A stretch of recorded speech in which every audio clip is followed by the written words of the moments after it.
제가 여러 교파에 있는 그리스도인들을 만나서 복음을 전하고 구원과 심판을 얘기할 때마다 제가 받게 되는 질문이 하나 있습니다. 그것은 무엇이냐면은 예수를 영접하고 믿음으로 구원받았는데 왜 심판을 또 받아야 하는 것입니까? 라는 질문이죠.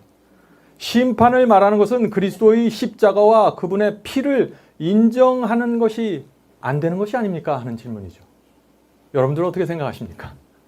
정말 예수를 우리가 영접하고 구원받았으면 심판은 없는 것입니까? 우리가 이 문제 갖고 추측하거나 논쟁할 필요가 없습니다. 왜요?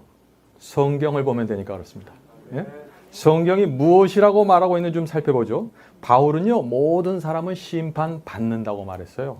디모데후서 4장 1절입니다. 하나님과 산자와 죽은 자를 심판하실 그리스도 예수 앞에서 그의 나타나실 것과 그의 나라를 두고 엄히 명하노니. 분명하죠?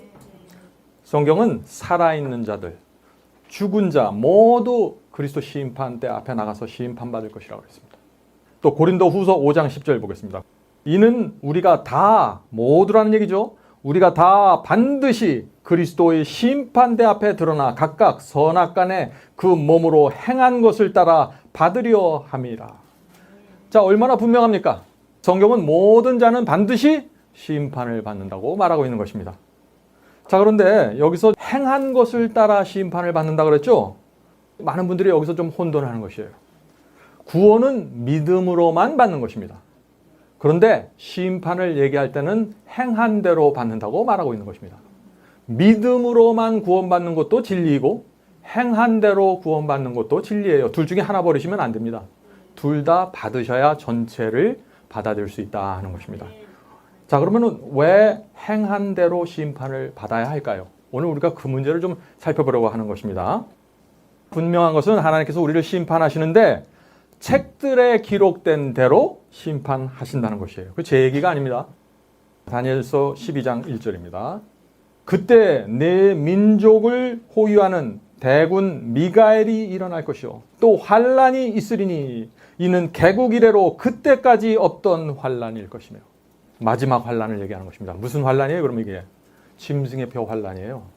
자, 그때 내 백성 중 무릇 책에 기록된 모든 자가 구원을 얻을 것이에요. 분명하죠? 선지자 다니엘은요, 책에 기록된 자들만 구원받을 거라고 말하고 있는 것입니다. 그러므로 이 책들과 기록과 심판은 굉장히 연관이 되어 있는 거예요, 지금. 그죠? 사도 요한은요, 아주 조금 더 분명하게 얘기합니다. 사도 요한의 말씀 하나 좀 더 읽겠습니다. 계시록 21장 26절부터 27절입니다. 사람들이 만국의 영광과 존귀를 가지고 그리로 들어가겠고. 자, 그리로 들어간다는데 여기 어디로 들어가는 거예요, 지금? 구원받은 성도들이 하늘 새 예루살렘 안으로 들어간다는 것입니다. 자, 그런데 이 사도 요한은 이 하늘 예루살렘 성으로 구원받아서 들어가는 사람들이 어떤 사람들인가 설명하고 있습니다. 계속해서 읽겠습니다. 무엇이든지 속된 것이나 가증한 일 또는 거짓말하는 자는 결코 그리로 들어오지 못하되 오직 어린 양의 생명책에 기록된 자들 뿐이라. 분명하지 않습니까? 생명책에 기록되어야만 하늘 예루살렘 성에 들어갈 수 있다는 것입니다. 책하고 연관이 있죠, 다시? 그러므로 예수만 믿기만 하면 무조건 아무나 그 성에 들어가는 것이 아니에요. 책에 기록되어야 돼, 생명책에. 자, 우리가 다니엘서 볼까요? 다니엘서에는 더 정확하게 돼 있어요. 다니엘은 계시를 통해서 하늘에서 심판이 벌어지는 장면을 보았습니다. 보고서 지금 기록을 했는데 이렇게 기록하고 있어요. 다니엘서 7장 9절부터 10절입니다. 내가 보았는데, 다니엘이 보는 것입니다. 내가 보았는데 왕좌가 놓이고 옛적부터 항상 계신 이가 좌정하셨는데. 옛적부터 항상 계신 이가 지금 왕좌에 계셨다고 그랬는데 이분이 누구예요? 하나님이세요. 심판장으로서 지금 나오시는 것입니다. 그 옷은 희기가 눈 같고 그 머리털은 깨끗한 양의 털 같고 그 보좌는 불꽃이요 그 바퀴는 붙는 불이며 불이 강처럼 흘러 그 앞에 나오며 그에게 수종하는 자는 천천히요 그 앞에 시위하는 자는 만만이며. 그리고 나서 책들에 대한 얘기가 나옵니다. 자, 시위하는 자는 만만이며 심판을 베푸는데 책들이 펴놓였더라. 분명하죠? 이게 하늘 심판정의 모습입니다. 자, 근데 이 말씀에서 우리가 주목해야 될 것이 뭐예요? 하늘에서 심판을 베푸는데 책이 한 권 펼쳐져 있다 그랬어요? 아니에요. 책들이 펼쳐져 있다 그랬어요. 복수예요, 복수. 자, 그러면 이 하늘 심판정에 펼쳐져 있는 책이 뭔가 그걸 좀 살펴봐야겠죠. 도대체 무슨 책들이 펼쳐져 있는가. 하늘 법정에는요 3가지 종류의 책들이 펼쳐져 있습니다. 성경이 그렇게 말하고 있어요. 네? 3종류의 책들. 무슨 책이에요? 생명책이 첫째 펼쳐져 있습니다. 그 다음에 뭐예요? 기념책이 있어요. 기념책. 우리가 앞으로 배울 것입니다. 그 다음에 죄의 책이 있어요. 이 3가지 책들이 펼쳐져 있다는 것입니다. 자, 우리가 이제 하나씩 좀 확인해 보도록 하겠습니다. 첫 번째 생명책입니다. 요한계시록 3장 5절. 이기는 자는 이와 같이 흰 옷을 입을 것이요 내가 그 이름을 생명책에서 반드시 흐리지 아니하고 그 이름을 내 아버지 앞과 그 천사들 앞에서 시인하리라. 자, 그런데 여기서 어떤 사람들의 이름이 생명책에 기록된다고 했습니까? 어떤 사람들의 이름이? 이기는 자들. 이기는 자들이 흰 옷을 입고 있고 그 사람들이 생명책에 이름이 기록되어 있는 거예요. 믿기만 하면 무조건 생명책에 올라가는 것이 아니라는 얘기예요. 이기는 자들. 근데 무엇을 이긴다는 거예요, 여기서? 무엇을요? 죄를 이기는 경험. 세상을 이기는 경험을 해야 된다는 거죠. 성령께서 우리 마음속에 말씀하셔서 이 길이 정로의 이리로 가라고 할 때 그 말씀에 굴복해서 따라가는 그런 경험을 하는 사람들이 이름이 어디에 올라가요? 생명책에. 그래서 생명책에는 태초부터 지금까지 하나님을 충성스럽게 섬겼던 사람들의 모든 이름들이 올라가 있는 것이에요. 그 사람들이 마지막 시대 구원받는 것이에요. 그래서 예수께서 누가복음 10장 20절에서 아주 흥미있는 얘기를 하셨습니다. 누가복음 10장 20절입니다. 누가복음 10장 20절. 너희 이름이 하늘에 기록된 것으로 기뻐하라. 우리 인생에서 뭐가 가장 기쁩니까? 로또가 당첨되면 기쁠까요? 글쎄요. 하늘에 이름이 기록된 거 이상으로 기쁠까요, 그게? 이름이 생명책에 기록된 거. 그거 이후에 우리가 무엇을 더 욕심을 내요? 예? 그래서 그리스도인은 어떤 상황에서도 감사할 수 있는 것입니다. 왜냐하면 우리 이름이 하늘 생명책에 기록되어 있기 때문에. 무엇이 두려워요? 무엇 때문에 염려를 합니까? 우리 이름이 하늘 생명책에 기록되어 있는데. 그런데 하나 또 질문이 있어요. 우리가 정말 예수를 믿고 거듭나서 우리 이름이 생명책에 한번 기록이 되면은 그 이름은 계속 무조건 개런티되고 지속이 되는 걸까요? 하는 질문이죠. 여러분들 어떻게 생각하십니까? 사람이 불순종하면서 살아도 하나님의 말씀을 거절하고 성령의 음성을 거절하면서 죄를 고집해도 그 이름이 여전히 생명책에 남아있을까요? 그 질문을 하나님께서 대답해 주세요. 하나님의 좀 대답을 좀 들어보시기 바랍니다. 출애굽기 32장 33절입니다. 여호와께서 모세에게 이르시되 누구든지 내게 범죄하면 그는 내가 내 책에서, 여기 생명책입니다. 내 책에서 지워버리리라. 하나님의 말씀이세요. 네? 근데 내 책에서 지금 무엇을 지우시겠다는 거예요? 이름을 지우시겠다는 거예요. 이름을. 자, 그러면 이게 무슨 뜻입니까? 한 번 구원받고 그 이름이 생명책에 기록되었을지라도 죄를 고집하고 진리를 끝까지 거절하면 어떻게 해요? 생명책에서 이름이 삭제된다는 얘기예요. 구원을 잃어버리게 된다는 얘기입니다. 자, 그러나 오늘날 교회는 어떻게 얘기합니까? 오늘날 많은 교회에서 한 번 예수 믿고 구원받으면 결코 구원을 잃어버릴 수 없는 것처럼 얘기를 하고 있죠. 그것은 뭐냐면은 마치 생명책에서 이름이 지워질 수 없다는 이야기와 같다 하는 것입니다. 하나님의 말씀과 정반대죠. 참 근데 안타까운 거는요. 오늘날 기독교회, 한국 기독교에서 수백만 명이 이렇게 믿고 있어요. 한 번 이름이 올라가면 그냥 남아있는 거로. 매주 수만 명의 목회자가 이런 설교를 하고 있습니다. 어떤 데는 두려워요. 한국 기독교회에서요. 심판이 사라져버렸어요. 그래서 사람들이 방종하고 방탕하는 거예요. 두려운 것이 없어요. 심판받을 자처럼 살아가지 않습니다. 교회가 타락하고 세속화되는 이유가 있는 것입니다, 여러분들. 자, 하늘 법정에 있는 두 번째 책 보죠. 두 번째 책은 뭐예요? 기념책입니다. 이 기념책에는요, 하나님 앞에 기념될 만한 것들이 기록이 됩니다. 말라기서 3장 16절에 그 말씀이 있습니다. 그때 여호와를 경외하는 자들이 피차의 말하며 여호와께서 그것을 분명히 들으시고 여호와를 경외하는 자와 그 이름을 존중히 생각하는 자를 위하여 여호와 앞에 있는 어디에? 기념책에 기록하셨느니라. 분명하죠? 생명책이 있습니다. 그런데 기념책도 있습니다. 그 기념책에는 무엇이 기록이 돼요? 믿음에서 우리가 하는 말들, 믿음으로 하는 이야기들, 어려운 자들에게 친절과 사랑의 행위를 베푼 일들, 이 모든 것들이 하늘의 기념책에 기록된다는 것입니다. 다른 사람에게 양보할 때 그것도 기록이 될까요? 기록이 됩니다. 성도들은요, 하늘에서 상급을 받는데 하나님께서 마음대로 나눠주시는 게 아니에요. 기념책에 기록된 대로 상급을 나눠주세요. 하나님은 절대로 마음대로 하시는 분이 아니에요. 자, 그래서 예수께서 마태복음 10장 42절에 이런 말씀을 한 것이에요. 주의 깊게 들어보시기 바랍니다. 우리 신앙생활에 참 놀라운 변화를 가져올 수 있는 말씀이 오늘 말씀 속에 있는 것입니다. 마태복음 10장 42절입니다. 또 누구든지 제자의 이름으로 이 소자 중 하나에게 냉수 한 그릇이라도 주는 자는 내가 진실로 너에게 이르노니, 예수님이 진실로 얘기한다는 거예요. 지금 그 사람이 결단코 상을 잃지 아니하리라 하시니라. 냉수 한 그릇도 하나님께서 기념책에 기록해 놓으시겠다는 거예요. 네? 냉수 한 그릇도 얼마나 감사합니까? 많은 사람들이 이 심판을 생각하면은요, 하나님께서 우리 죄를 하나하나 까다롭게 기록해서 들춰내고 괴롭히고 이렇게만 생각하는 거예요. 오해예요. 착각입니다. 그거는. 하나님께서 냉수 한 그릇도 기록해 주시겠다고 약속해 주셨잖아요. 기념책에는 우리가 유혹을 물리칠 때 기록이 되는 것입니다. 유혹받으면 어떻게 됩니까? 우리가 사탄이 던져서 유혹을 받으면 속에서부터 끓어오르는 무엇이 있죠? 육체의 욕망이 올라올 수 있습니다. 죄에 대한 충동이 올라올 수 있습니다. 그러나 그때 기념책에 우리가 기록될 만한 결정을 해야 된다는 것이에요. 성령께 굴복해야 되는 것입니다. 내 느낌과 감정을 따라가지 말고 내 자아를 따라가지 말고 하나님께서 은혜로 베풀어 주시는 그 음성을 쫓아가야 된다는 것입니다. 우리가 그런 순간에 있을 때 하나님께서 기대하시고 우리를 바라보시는 거예요. 왜 바라보실까요? 너 죄지하면 내가 여기다 기록해야지. 그거로요? 아니에요. 기념책에 기록하고 싶으셔서. 자, 우리가 악을 이길 때 기념책에 올라갑니다. 불쌍한 자들에게 동정의 말 한마디 던질 때 기념책에 올라갑니다. 근데 왜 하나님께서 이렇게 선한 행위를 일일이 기록하실까요? 일일이. 그것은 우리를 구원하기 위해서 기록하신 거예요. 증거예요, 증거. 사탄이 우리가 범한 죄를 지적하면서 저 사람은 지옥에 가야 됩니다 라고 주장하고 요구할 때 하나님께서 기념책을 펴시면서 이 사람의 선한 행실을 봐라. 사탄의 입을 틀어막기 위해서 기념책을 갖고 계시는 거예요.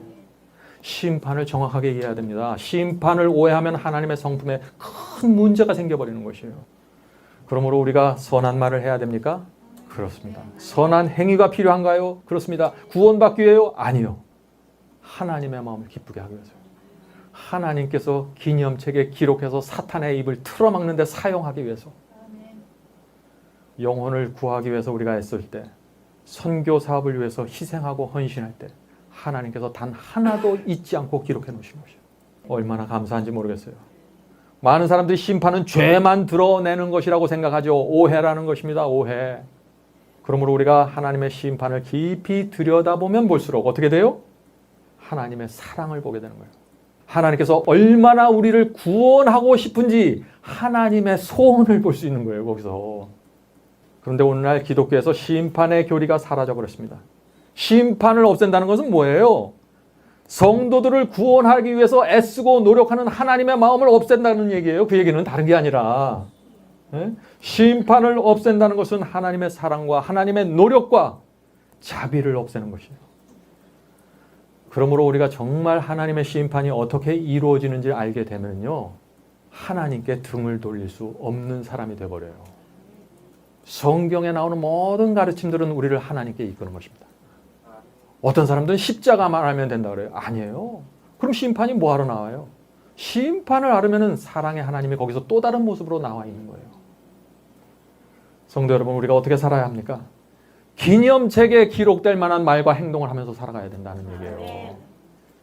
자, 그런데 느헤미야 13장 14절을 보면은요, 또 거기에 이상한 말씀이 나옵니다. 내 하나님이여, 이 일을 인하여 나를 기억하옵소서. 내 하나님의 전과 내 하나님의 성전과 그 모든 직무를 위하여 나의 행한 선한 일을 도말하지 마옵소서. 무슨 얘기예요? 생명책에 이름이 지워질 수 있는 것처럼 기념책에 기록된 선한 행위도 도말될 수 있다. 지워질 수 있다 하는 것을 얘기하는 거예요. 그래서 느헤미야가 하늘을 향해서 외치는 것이에요. 주여, 제 선한 행위, 제 희생과 헌신을 도말하여 주지 마옵소서. 분명하지 않습니까? 한 번 생명책에 이름이 기록되고 한 번 기념책에 선한 행위가 기록된다고 해서 구원이 개런티 되는 것이 아니라는 것이에요. 지워질 수 있고 도말될 수 있다는 것입니다. 그래서 에스겔서에 보면은요, 이런 말씀이 있는 것이에요. 에스겔서 18장 24절입니다. 만일 의인이 돌이켜 그 의에서 떠나서 범죄하고, 이 사람은 의인이에요. 그런데 의에서 떠나서 범죄에 빠지는 것입니다. 범죄하고 악인의 행하는 모든 가증한 일대로 행하면 살겠느냐?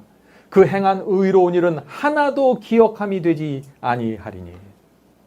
자, 하나도 기억되지 않는다. 무슨 얘기예요? 의로운 행위들이 기념책에서 지워지겠다는 것이죠. 하나도 기억됨이 되지 아니하리니 그가 그 범한 허물과 그 지은 죄로 인하여 죽으리라. 얼마나 분명한 말씀입니까? 한번 예수 믿고 구원받았다고 해서 무조건 천국 가는 것이 아니라는 얘기잖아요. 제가 왜 이야기를 자꾸 되풀이할까요? 오늘날 굉장히 많은 사람들이 이 가르침을 붙잡고 지금 살아가고 있기 때문에 제가 이렇게 반복하는 것입니다. 의인이었던 자도 돌이켜서 죄를 범해서 넓은 길을 걸어가면 어떻게 돼요? 그 행한 의로운 일들이 하나도 기억되지 않겠다. 다시 말해서 멸망당하게 된다 하는 그런 말입니다. 자, 왜 멸망당할 수밖에 없을까요? 왜냐하면 심판은 제가 아까 말씀드렸죠. 다니엘서에 나왔죠. 여러 성경책에서 나왔죠. 심판은 어떻게? 책들에 기록된 대로 이루어지는 거예요. 하나님 마음대로 하시는 것이 아니에요. 생명책에서 이름이 지워져 버렸어요. 기념책에서 선한 행위들이 지워져 버렸어요. 하나님 마음대로 그 사람을 천국에 보낼 수 없어요. 책들에 기록된 대로 심판이 이루어진다는 얘기예요. 이해하시겠습니까? 자, 그러면 이제 우리가 마지막 세 번째 책을 좀 살펴봐야겠죠? 마지막 세 번째 책이 뭡니까? 죄의 책입니다. 죄의 책에는 어떤 것들이 기록되어 있을까요? 우리가 범한 죄들의 기록이 기록되어 있다 하는 것입니다. 자, 우리의 선한 행위들도 기록됩니다. 그러나 우리의 죄도 기록된다는 것입니다. 하나님께서 근데 왜 죄를 기록하실까요?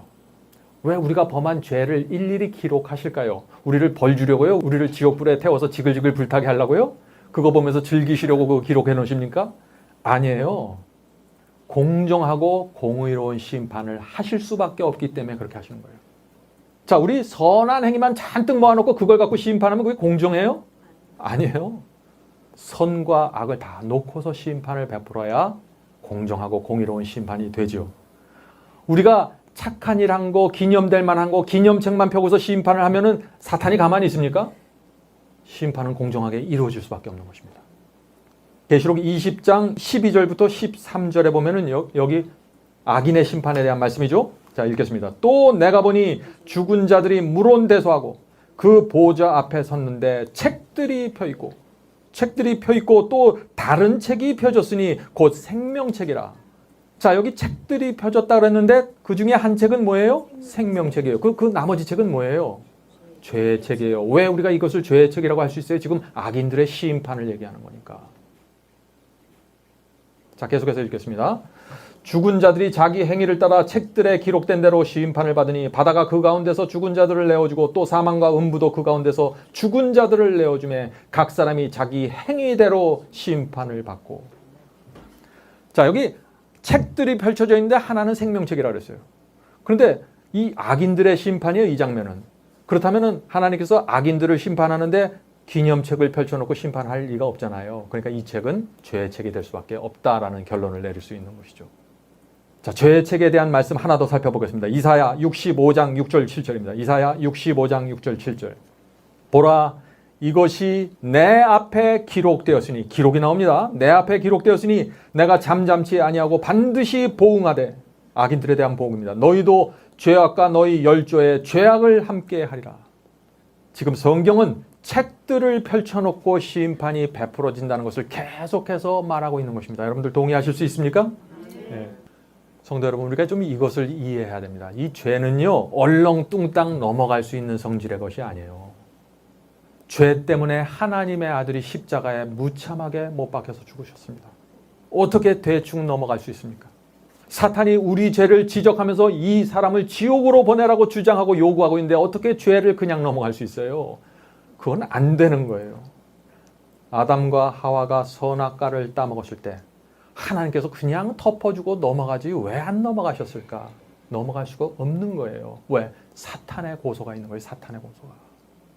우리가 죄를 범할 때마다 하나님이 우리를 심판하고 우리를 어떻게 하면 벌 줄까 고민하는 것이 아니라 사탄의 고소가 바로 들어오는 거예요. 여러분들이 이것을 이해하셔야 돼요. 지금 사탄에게 던져져야 될 원망이 하나님을 향해서 던져지고 있어요. 지금 심판을 이해하지 못하기 때문에. 그러므로 우리의 선한 행위 하나하나 기억되는 것처럼 죄도 정확하게 책에 기록되는 것입니다. 성도 여러분, 우리가 심판을 이렇게 이해하면요, 우리가 무엇을 회개해야 될지가 정확하게 나타나는 것입니다. 우리의 회개가 실제적이 되는 것입니다.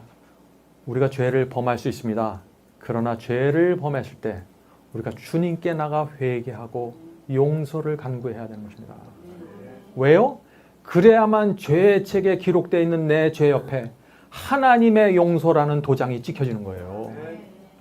그 죄의 기록만 그대로 남아있으면 큰일 나는 거예요.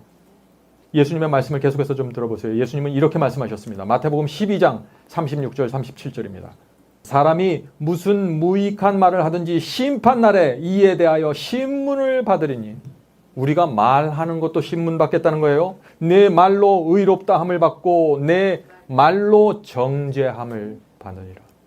얼마나 구체적인 표현입니까? 오늘 많은 사람들이 이것은 하나의 표현이라고 얘기하죠. 그건 하나의 표현 아닙니까? 어떻게 우리가 하는 말까지 그렇게 심판을 받을 수 있습니까? 하는 말들을 하죠. 아닙니다. 모든 사람들은 책들에 기록된 기록에 의해서 마지막 날에 신문을 받게 될 것이라는 것이 예수님의 말씀 아니에요. 다른 사람을 내가 은근히 무시하는 말들, 다른 사람에게 상처 주는 말들, 놀리는 말들, 함부로 대하는 말들, 이 모든 것이 마지막 날에 심판대 뒤에 그대로 올라가게 된다는 거예요. 왜 내가 그때 그런 말을 했는지 모든 이유와 동기가 하늘 법정 앞에서 펼쳐지게 된다는 것입니다. 그러므로 우리가 이런 심판을 이해하지 못하면 어떻게 돼요? 심판이 빠져있는 복음을 받아들이게 되는 것이에요. 심판이 빠져있는 복음을 받아들이면 어떻게 돼요? 구원에 대한 착각을 갖고 살아가게 돼요. 잘못된 기대를 갖고 살게 돼요. 그래서 어떻게 돼요? 마음대로 말하고 마음대로 살다가 결국 그 끝에 도달하고 나면은 무엇이세요? 멸망이 있는 것이에요. 참 이게 두려운 얘기 아닙니까? 자, 그런데 왜 이 심판이 필요할까요? 오늘 심판에 대해서 설교하면 많은 분들이 이런 질문을 합니다. 그리스도의 피로 구원받고 용서받았는데 왜 죄가 책에 기록되어야 합니까? 그것은 사랑의 하나님을 너무 까다롭고 이상한 분으로 만드는 것이 아닙니까? 라는 질문입니다. 이런 질문도 참 많죠? 하나님께서 우리 죄를 책에 기록해 놓는 이유가 무엇일까요? 왜냐하면 우리의 고백과 우리의 회개가 허망한 말로 끝날 수 있어요. 그냥 말만으로 끝날 수 있어요. 죄를 용서해달라고 기도하고 돌아서서 바로 그 죄를 붙들고 있을 수 있다는 얘기입니다. 마음속으로는 죄를 그대로 붙잡고 있으면서 기도를 할 수 있다는 얘기예요. 그래서 그것을 기록해두고 그 죄가 떨어져 나갔는지 확인하는 것입니다. 이게 결국 무슨 문제냐면 이게 바로 유대교회에서 유대인들이 갖고 있었던 문제예요. 그래서 이 구약 성경에 이런 말씀이 있는 것입니다. 에스겔서 33장 31절이에요. 에스겔서 33장 31절.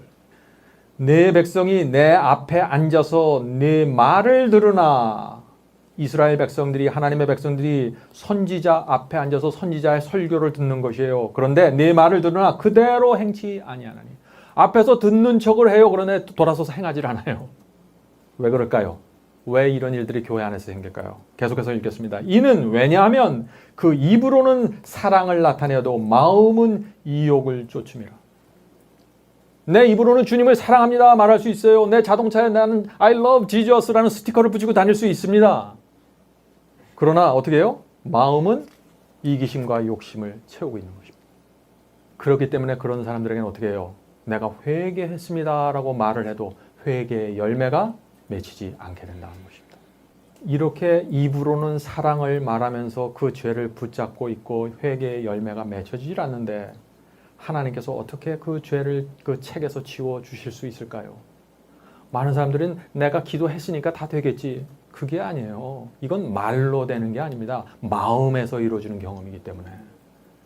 자, 성도 여러분, 우리가 날마다 기도하고 예배드리지만 예수께서 가장 싫어하는 모습으로 살아갈 수 있다는 것이에요. 그것이 유대인의 모습이었습니다. 만약 우리가 예수를 믿는다는 그 이유 하나 때문에, 용서해달라는 기도를 드렸습니다라는 그 이유 하나 때문에 내가 천국에 가게 된다면 온 하늘은요, 위선자와 협작꾼들로 가득 차게 될 것이에요. 그렇지 않습니까? 그래서 심판이 필요한 것이에요. 계시록 21장 27절 보겠습니다. 저는 오늘 여러분들을 아주 어두운 쪽으로 인도할 것입니다. 그러나 그 안에서 가장 어두운 곳에서 가장 밝은 복음의 빛을 여러분에게 보여드리고 노력하는 것이에요. 지금은 제가 어두운 곳, 가장 슬픈 곳으로 지금 여러분들을 인도하는 과정입니다. 요한계시록 21장 27절 보겠습니다. 무엇이든지 속된 것이나 가증한 일 또는 거짓말하는 자는 결코 그리로 들어오지 못하되, 말씀드렸죠? 죄의 책에 기록된 죄를 그대로 붙잡고 있는 자는 결코 하늘에 들어올 수 없다는 것입니다. 죄를 범할 수 있습니다. 그러나 그 죄를 회개하고 버려야 되는 것입니다. 죄를 범해서 하늘에 가지 못하는 게 아니라 그것을 회개하고 버리지 않기 때문에 못 가게 되는 것이죠. 예? 그러므로 우리가 걱정할 것이 없다 하는 것입니다. 우리가 죄를 싫어하잖아요. 버리면 되는 거예요. 왜 그것을 끝까지 붙잡고 있으려고 하세요? 그러면서 양심의 가책을 받고 두려워하면서 사십니까? 그렇게 하지 말라는 것이죠. 자, 계속해서 27절 말씀 읽겠습니다. 무엇이든지 속된 것이나 가증한 일 또는 거짓말하는 자는 결코 그리로 들어가지 못하되 오직 어린 양의 생명책에 기록된 자들 뿐이라. 얼마나 감사한 말씀입니까? 어린 양의 피로 죄를 번져버린 사람들 모두 생명책에 기록될 것이고 영생으로 들어가게 될 것이다. 그것은 약속이에요. 그래서 하나님께서는요, 대충 하는 분이 아닙니다. 여러분들 생각해 보세요. 지금 악인과 의인을 나누는 일을 하는 것이에요. 영원한 멸망과 영원한 생명을 주는 일을 하시는 거예요, 지금. 수많은 사람들을 지금 가르는 거예요. 어떻게 해요? 의인과 악인으로 가르는 거예요. 한쪽 사람들은 영원한 멸망에 들어가고 한쪽 사람들은 영원한 생명으로 넣는 거예요. 그걸 대충 해요, 하나님께서? 그렇게 할 수 없다는 거예요. 그래서 책들이 필요하고, 그래서 기록이 필요하고, 증거가 필요하고, 열매가 필요한 것이에요. 당연한 거 아닙니까? 자, 그런데 이 심판이 빠져버린 교리를 받아들이면 어떻게 돼요? 마지막 날에 가서 생명책이 펼쳐지고 기념책이 펼쳐지고 죄의 책들이 펼쳐지고 그 앞에 설 때 어떻게 될까요? 감당할 수 없을 것입니다. 도무지 그 기록들 앞에서 감당할 수가 없을 거예요. 여러분들 이 사실을 이해하셔야 됩니다. 심판에 대한 진리는 그래서 구원과 멸망을 결정짓는 진리가 되는 것이에요. 존절한 마음으로 이 말씀이 무엇인가 깊이 생각해보고 명상해봐야 됩니다. 자, 바울의 말씀을 하나 들어보십시오. 고린도후서 5장 10절입니다. 이는 우리가 다 반드시 그리스도의 심판대 앞에 드러나. 분명하죠? 그러므로 우리가 하나님의 심판을 이제 인정하셔야 됩니다. 받아들이셔야 돼요. 우리 온 마음을 다해서 회개해야 됩니다. 구체적이어야 됩니다. 회개의 열매가 필요합니다. 자, 다음 문제 살펴보겠습니다. 기록이 필요한데 이유가 있다는 것입니다. 두 가지 이유가 있습니다. 하늘에 기록이 필요한 두 가지 이유. 자, 어떤 분들은 이런 질문을 합니다. 하나님께서 전지전능하셔서 모든 것을 다 아시고 모든 것을 다 기억하시는데 또 천사들이 다 지켜보고 있는데 뭐하러 책에 기록하십니까? 그런 질문이죠. 제가 앞에서 설명드렸지만 간단하게 요약하겠습니다. 두 가지 이유가 있는데 첫 번째 이유는 하나님 자신을 위한 기록이 아니에요. 이것은 우리를 위한 기록이에요. 우리에게 설명해 주기 위해서. 저 사람은 왜 구원받고 이 사람은 왜 멸망당하는지 설명해 주셔야 돼요. 여러분의 가족 중에 어떤 사람들은 구원받을 수 있고 어떤 사람들은 멸망받을 수 있습니다.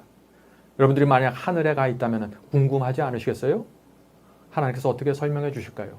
증거를 제시해 주는 것입니다. 책들을 펴놓고. 두 번째 이유. 구원과 심판을 통해서 하나님의 사랑과 공의가 온 우주 앞에 증명되어야 하는 것입니다. 구원과 심판은 하나님 마음대로 하는 것이 아니에요. 지금 사탄은 하나님을 향해서 고소하는 것입니다. 하나님은 마음대로 율법을 정해놓고 하나님의 법을 만들어놓고 말씀을 읽고 무조건 따라오라고 강요하신다고. 하나님은 독재자라고. 그런 고소가 들어올 때 하나님께서 책들을 펼쳐놓고 내가 이렇게 공정하게 하지 않았니? 이렇게 말씀하시는 거예요. 하늘에 가면 2번 놀란다고 하죠. 여러분들 그 말씀 들으셨죠? 그런 일들이 없어야 되는 것입니다.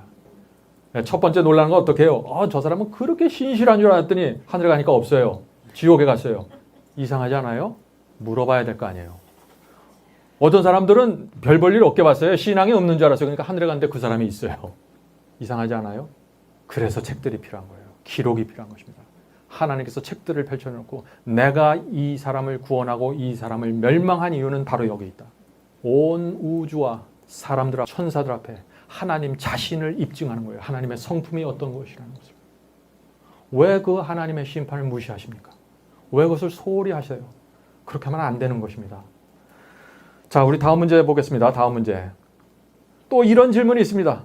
구원받은 성도의 이름이 생명책에 기록되고 하나님께서 책들을 펼쳐놓고 심판하신다는 것은 그것은 하나의 상징이고 표현이지. 어떻게 지구에 살았던 그 수많은 사람들의 정보를, 이름들을 책들에 다 기록해 놓을 수 있습니까? 그 엄청난 양의 정보들을. 그런 얘기들은 하나님의 능력을 잘 모르는 거예요. 말씀 한마디로 별을 만드세요. 말씀 한마디 하시면 그냥 고래가 생겨버려요. 태양이 생기고 은하계가 생기고 그런 분 앞에서 어떻게 그 많은 정보를 기록하십니까? 이게 참 뭐라고 말해야 될지 모르겠어요. 우리 인간들도요. 요즘에는 저 도서관 저 전체에 들어가 있는 책들을요. 조그만 컴퓨터 칩 안에 한 번에 넣어버리잖아요. 하나님이 근데 그걸 못하세요?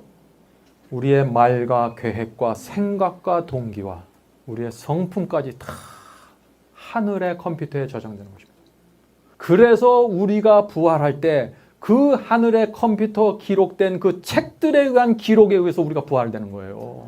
그대로 용서받은 자들이 부활되는 것입니다. 그래서 하늘의 컴퓨터가 열려지고 그 기록이 펼쳐지면서 심판이 이루어지는 것이에요. 그래서 의인과 악인 그리고 사탄까지도 부인할 수 없는 엄청난 기록들이 심판을 통해서 펼쳐지면서 심판이 진행되고 맞춰지게 되는 것입니다. 이 심판으로 그래서 두 무리가 결정되는 것입니다. 누가 알곡이고 누가 가라지인지가 증명이 되어버리는 것입니다. 자, 성도 여러분, 사람이 죽으면 곧바로 지옥 가고 천국 갈까요? 오늘 많은 사람들이 그렇게 믿죠? 죽으면 곧바로 간다고. 근데 사도 바울의 말을 들어보세요. 고린도전서 4장 5절입니다. 그러므로 때가 이르기 전에 곧 주께서 오시기까지 아무것도 판단하지 말라. 예수님께서 이 땅에 오실 것까지 판단하지 말라. 왜? 심판이 진행 중에 있어. 너희들은 아직 몰라. 그 얘기하는 거예요. 그가 어두움에 감추인 것들을 드러내고 마음의 뜻을 나타내시리니 그때 각 사람에게 하나님께로부터 칭찬이 있으리라. 그래서 그리스도인들은요, 지금 살면서 원망하고 지금 살면서 슬프고 왜 내가 보상이 없을까? 내가 축복을 왜 받지 못할까? 지금 그런 얘기하는 게 아니에요. 그리스도인의 보상은 지구 역사 마지막 날에 있는 거예요. 그때 우리가 모든 것을 한꺼번에 다 받게 되는 거예요. 우리는 그때까지 인내를 가지고 충성스럽게 그리스도를 믿으면서 살아가면 되는 것입니다. 네? 예수께서 재림하실 때 모든 것이 드러난다고 했습니다. 예수께서 오실 때 심판이 맞춰지기 때문에 그때까지는 아무것도 판단하지 말라는 것입니다. 자, 이것은 너무나 당연한 얘기 아니에요? 사람이 죽으면은 지옥 가고 천국 갔다. 이 문제는요, 저희 월간지 22호와 23호에서 아주 자세하게 다뤄놓았습니다. 나가실 때 가져가시기 바랍니다. 지옥 가고 천국을 가기 전에 먼저 심판의 과정이 필요하다. 당연한 얘기입니다. 왜요? 이 세상에서도 그렇게 해요. 재판을 받아야 유죄와 무죄가 결정되잖아요. 재판을 받아야 감옥 가는 게 결정되잖아요. 여기 감옥 간 사람들 중에 교도소에 있는 사람들 중에 단 한 사람도 재판 없이 들어간 사람은 없습니다. 왜 그래요? 그래야 공정하니까. 그래야 그 사람이 억울하지 않으니까. 재판은 억울함을 피하기 위해서 하시는 거예요. 자, 이 세상도 이렇게 공정하게 재판하는데 하나님께서 재판도 하지 않았고 심판도 없이 천국이나 지옥에 보내실 수 있을까요? 그럴 수 없다는 것입니다. 자, 어떤 사람이 죽었다고 합시다. 가정입니다. 근데 곧바로 그 사람이 지옥불에 들어갔다고 가정합시다. 그런 일은 없지만은요. 그럼 그 사람이 어떻게 될까요? 하나님, 저는 너무나 억울합니다. 제가 살아있을 때 이런 선한 행위들을 많이 했는데요. 그때 제가 회개하는 기도를 했는데요. 왜 내가 이 지옥불에 들어와야 됩니까? 항의할 수 있지 않겠어요? 만일 기분 나쁜 상상이지만 여러분이 그렇다고 그 입장에 들어간다고 해보세요. 여러분들 항의 안 하시겠습니까? 그래서 심판이 필요한 거예요. 어떤 사람이 죽어서 천국에 바로 올라갔어요. 그러면 올라간 사람은 좋겠지만 사탄이 가만히 있을까요? 아니, 저 사람이 왜 저기 갑니까? 저 사람이 살아있을 때 한 것을 내가 다 봤는데.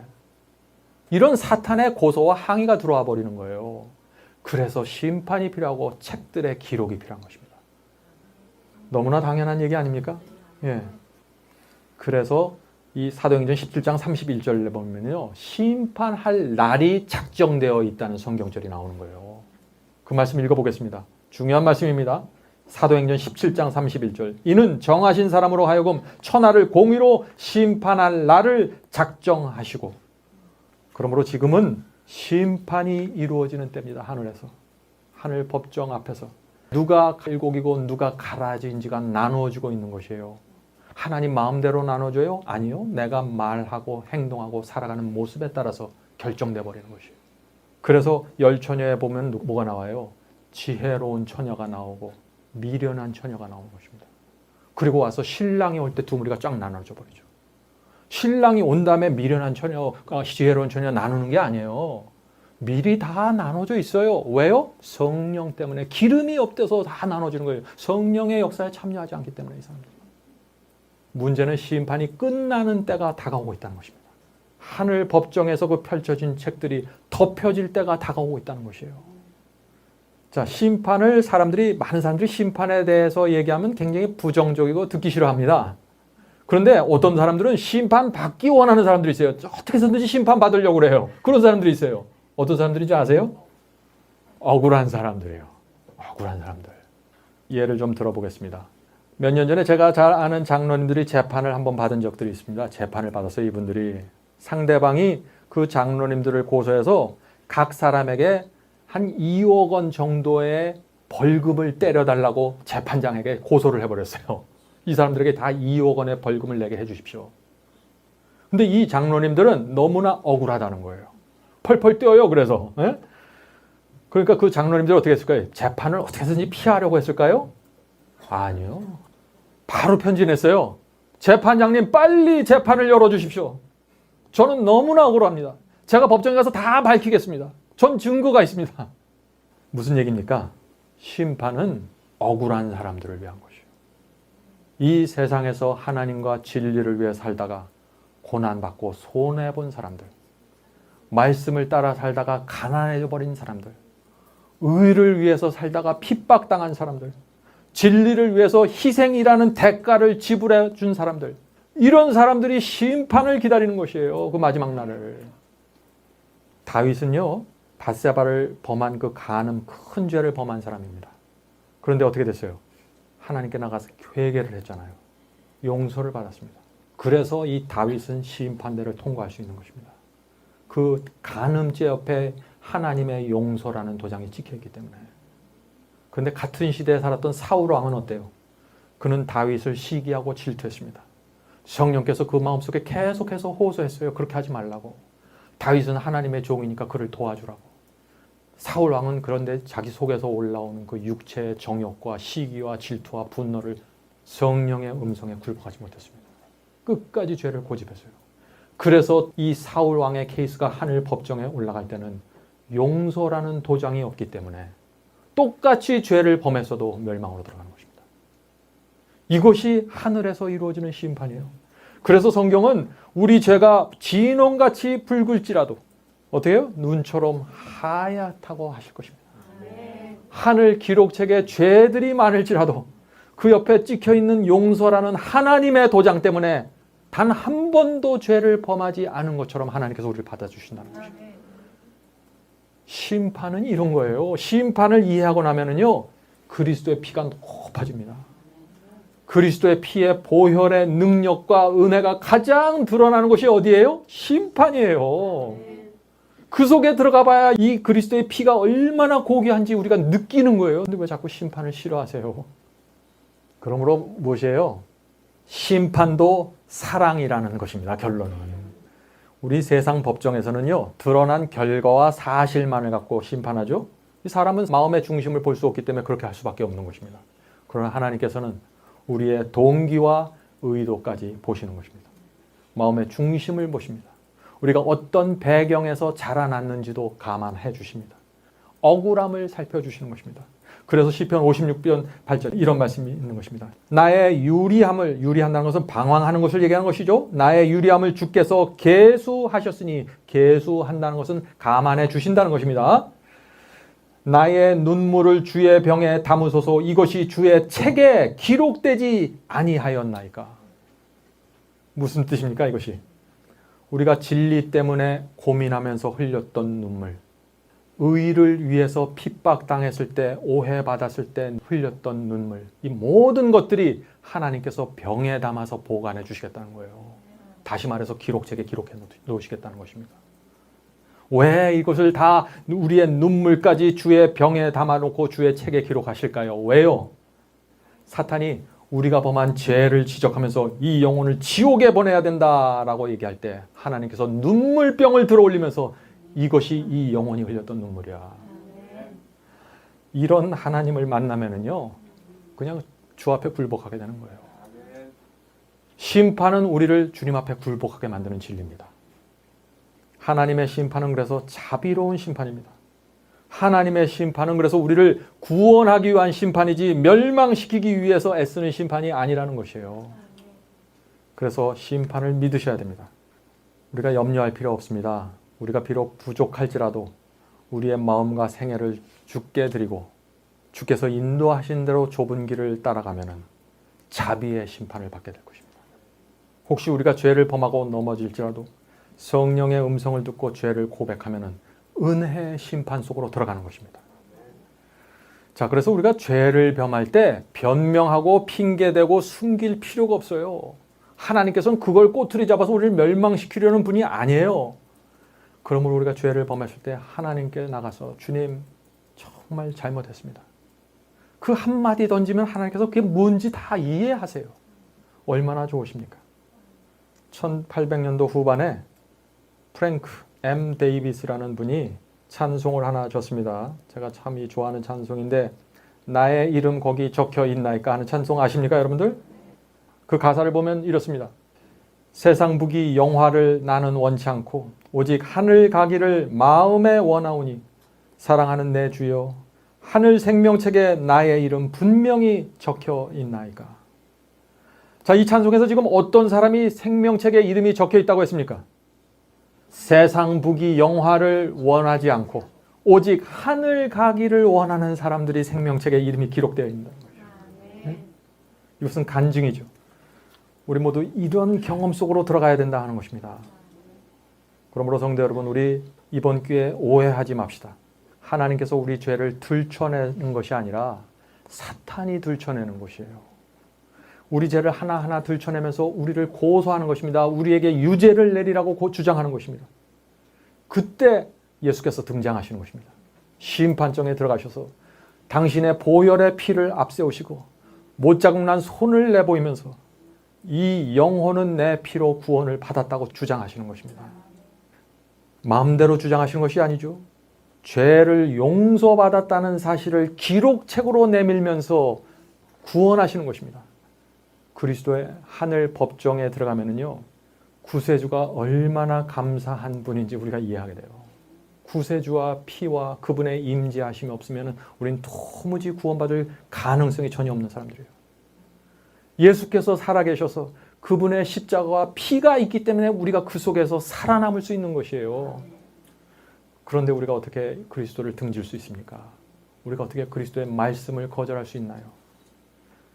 하나님의 소원이 여러분들 무엇인지 아십니까? 이제 끝으로 이 말씀 하나 읽겠습니다. 하나님의 소원은요, 우리를 구원하는 것입니다. 베드로후서 3장 9절에 그 말씀이 있습니다. 주의 약속은 어떤 이에 더디다고 생각하는 것이 더딘 것이 아니라 오직 너희를 대하여 오래 참으사 아무도 멸망치 않는 것이 하나님의 소원이에요. 다 회개하기에 이르기를 원하시느니라. 이것이 하나님의 소원이고 이것이 하나님께서 예정해 놓으신 구원이에요. 모든 사람들 구원하는 거. 그래서 모든 사람들 회개로 인도하시는 것입니다. 성령을 통해서, 십자가를 통해서. 사람이 태어나기도 전에 어떤 사람은 구원받고 어떤 사람은 멸망받기로 예정해 놓은 것이 아니에요. 그렇게 믿으면 심판이 없어지고 맙니다. 그렇게 믿으면 하나님의 사랑을 이해할 수가 없어요. 보혈의 공로가 얼마나 위대한지도 나타나지 않습니다. 그래서 심판이 지체되고 길어지는 것입니다. 우리를 구원하기 위해서. 구원하기 위해서 심판은 베풀어 주는 것이요. 이것이 하나님의 사랑이고 성령을 통해서 밀려오는 하나님의 사랑과 이 은혜의 심판을 우리가 오늘 받아들일 수 있다면 우리가 심판을 통과하게 되는 것입니다. 하늘에 계신 저희들의 아버지, 저희는 모두 부족하고 부족해서 하나님의 심판을 통과할 수 없는 사람들입니다. 그래서 저희가 그리스도의 피가 필요한 것입니다. 주님, 저희가 십자가 앞에 나가서 날마다 그리스도의 피로 저의 양심을 씻는 경험할 수 있도록 도와주시옵소서. 새 언약 속으로 들어가는 경험이 무엇인지 이해할 수 있도록 도와주시옵소서. 씻겨진 양심으로 이 세상을 살아갈 수 있도록 도와주시옵소서. 성령께서 저에게 말씀하실 때 그 음성으로 저희가 인도될 수 있도록 도와주시옵소서. 주님, 저희가 이 세상 살아갈 때 시험을 받고 유혹을 받지만은 하나님의 사랑과 은혜와 심판을 생각하면 저희가 주의 음성을 저희가 놓칠 수가 없습니다. 주님, 저희를 끝까지 인도해 주시고 좁은 길의 끝에서 그 여정에서 주님을 만날 수 있도록 도와주시옵소서. 이 모든 말씀 예수 그리스도의 이름으로 간절히 기도드립니다. 아멘.